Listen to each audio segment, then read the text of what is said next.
Hi! Welcome to Richard Gabili YouTube channel, and for today's tutorial, I will be teaching you on how to adjust ideal opacity actions in speech controller on iPhone X. But first, kindly subscribe to this channel and don't forget to hit the subscribe button and the bell to notify you for the new updates. And let's start!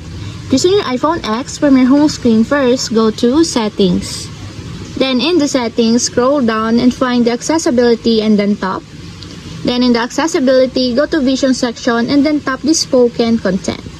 Then in this part, in the spoken content, find and tap the speech controller.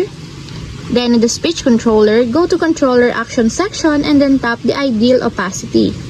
Then in this part, in the ideal opacity, if you want to adjust or increase your ideal opacity, just drag it to right, just like this, and as you will see that the ideal opacity is now increasing.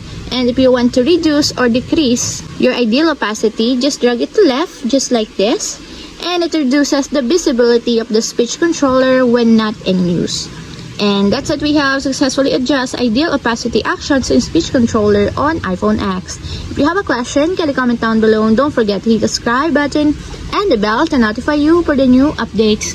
And thank you for watching!